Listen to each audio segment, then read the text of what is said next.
The performance is titled Nocturne. It's a piece that I made in 2015.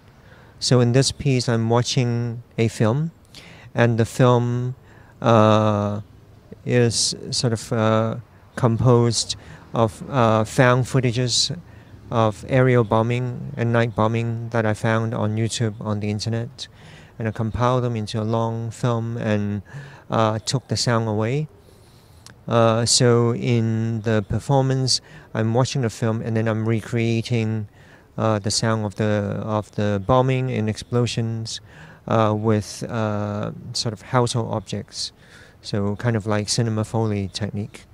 And when audience come into the space, they don't actually hear loud explosion sound. They hear sort of sounds of me tapping very lightly on objects. The loud sound comes when you pick up a radio unit and turn to an FM frequency that I have taken for this performance.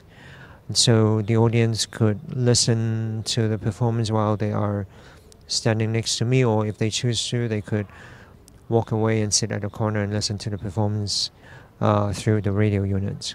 I was looking at these footages and I noticed how they sounded and how they were very different to how I imagined them to sound. And I was also thinking about how we consume these images sort of as news footages that are being streamed to us as images that we consume from very far away.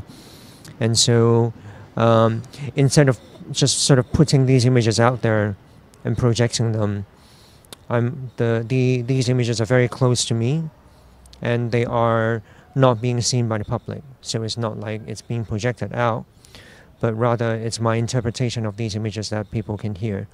And I think it puts people in an interesting position when they realize that what they're hearing through the radio is coming through to the unit live. So when they see the action and it's coming through the airwave, the effect is a little bit similar to, I guess, when we see live broadcasts that are done outdoor.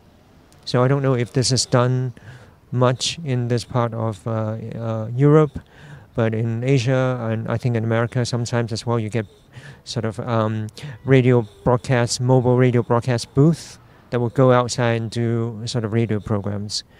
And I've always found it kind of shocking when I see these booths and then at the very same time I watch what's happening in front of me and then I listen to the radio. So all of a sudden you realize, although the sound is coming to you from these very close radio unit, it actually made a very long travel up, sort of up the airwave and then come back down. I think that reveals something about how these images come to us. So I was interested in putting all of those together and thinking about them.